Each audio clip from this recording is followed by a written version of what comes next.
Thousands of breast cancer patients in England and Wales are potentially having their lives cut short after being denied access to the drug Enhertu, which has been shown to boost survival time by more than a third in certain cases. Despite being available in Scotland and 15 other countries around the world, medical regulators in England have so far refused to approve the treatment over concerns about cost. Following the news, we're joined by Sophie Blake, who was diagnosed with breast cancer in December 2020. She's here alongside Dr Semiya as well. Good morning to both of you. Thank you for joining us.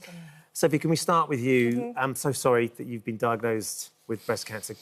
Take us back to 2020 when you initially got that diagnosis and what's happened since then. So I was diagnosed December 2020, just before the third lockdown happened, and kind of lots of delays in treatment. But then after radiotherapy, a lumpectomy, told that I was all clear, very low risk of it returning. I was very poorly for a year, knew something was wrong. And eventually I was told May 2022 that I was stage 4. It had spread to my lungs, my liver, abdominal lymph node, my pelvic bone, and I had a new grade 1 breast cancer growing on the skin where I'd had my lumpectomy. I was given 3 years to live in a phone call.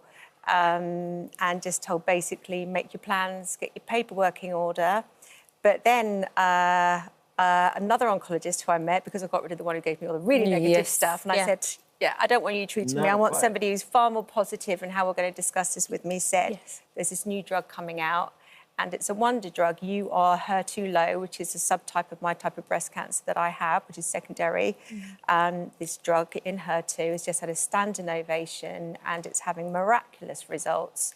And NICE will not be able to turn it down. We're just waiting for it to be given the go-ahead, and you'll be able to go on this drug as another line of treatment. And by lines, we don't have many. There's a couple that we can be on until they stop working, and then it's just about pain management until you pass, basically.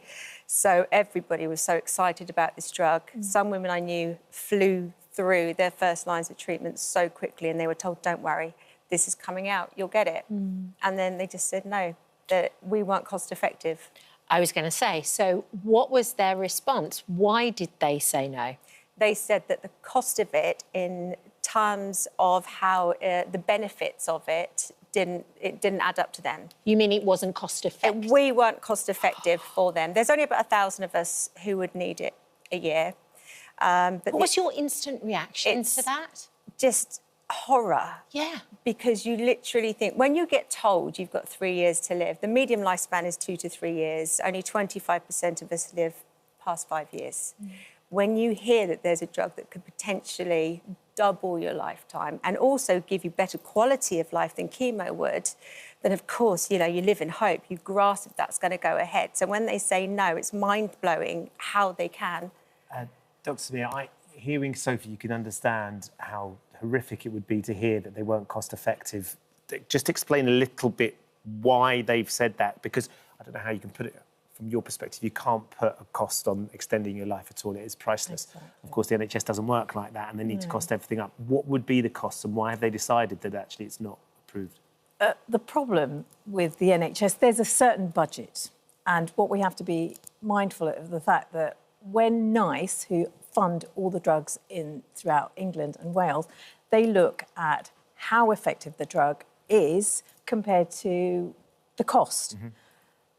At the moment, there's a big battle going on between the drug companies as well and the cost of the drugs. So there needs to be ideally a dialogue between the drug companies, NICE and NHS England to come to a good agreement about what is reasonable. Now, yes, exactly, you've hit the nail on the head. You can't put a cost to someone's life, even if it is an extension. But NICE have said, no, it's not cost-effective. It's not good use of the NHS budget. There are also other reasons. They think that there is some uncertainty with people who have HER2 low advanced breast cancers. They're not sure about the long-term survival in comparison to using the standard chemotherapies. Can you put it? I mean, can you put the cost into some sort of context for us? I think that it varies from place to place, but where I read last, it was about 1,400 per vial. So, per vial, and how's that? Right. So I think you've just been said earlier. It's $10,000 a month to be using this if you're having it in America. So that's how much your treatment would cost if you're going to get this drug. The drug companies have offered it for a cheaper price to NHS. They can negotiate with NHS. They've already offered it to NICE, still said no. And the latest data that's just come out from the biggest cancer conference in the world in America has actually showed that after 2 years, it's performing even better than expected. It's halting the growth and spread of our tumour and cancer by 38%, which for us is massive. But while they're dragging their heels and not getting, they say they keep talking, women are dying. I've got friends dying right now. If they lived in Scotland, they would still be living. It's horrendous. So this is the question I'm going to put to you then. So if NICE have said no, why have all these other countries who are paying for the treatment doing that, but we're not here? I think that's a big question. That's the big question. We should be offering it like those 15 countries. It is a bit effective, and it is. I don't think you can put a price tag to anyone's life, even if it's for a month, if it's for a day.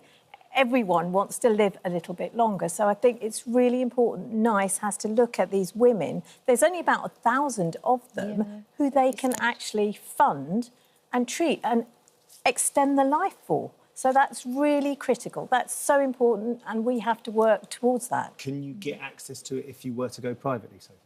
I just think that the costs... for starters, nobody's going to give me private health insurance now. You know, I've got terminal breast cancer. Can you imagine trying to get anybody to give you private... Yeah, it's chicken and egg, isn't it? But is the option there for somebody that maybe had private healthcare already? Possibly. I wouldn't know that necessarily. This is what NICE have said to us this morning. We're extremely disappointed not to be able to recommend Enhertu for use in the NHS. As we made clear during our oral evidence session to the recent Health Select Committee, a price making it cost-effective use of NHS resource could resolve this issue almost immediately. That is the fastest and only guaranteed way of ensuring women get access to this treatment without further delay. So they're throwing the responsibility to the drug companies to lower the price in order to make But they've lowered the price for them, and there's so much finger-pointing going on. I went to Parliament a couple of weeks ago when we sat down and had a meeting with them. It's just finger-pointing all the time, whereas in the meantime, we're sitting there, there's a group of us campaigning for this, mothers, daughters, wives, partners, carers, you know, people who love their careers and contribute to society, who are being told that we're just not getting quite to that price we want. So, you know, you're just going to have to die earlier than everybody else who has access to it. And it's horrendous. I want to watch my daughter grow up. Of course you do so. I come back each time and I have to tell her that we're nowhere further towards getting this. And the campaign, I know there's a campaign and there's a petition as well, isn't there? We've got the petition, which you can sign on breast cancer now. We've already got 264,000 signatures, which I think shows that we are valued members of society, you know, and that people are really behind us and supporting us on this campaign. And we're just asking, if the drugs companies are coming up with a life-extending drug for a terminal cancer and we're not getting access to it, you start to think, well, is this a slippery slope? Is this the start? Where does it stop next? Yes, and how vast will they hike the prices for other things as well?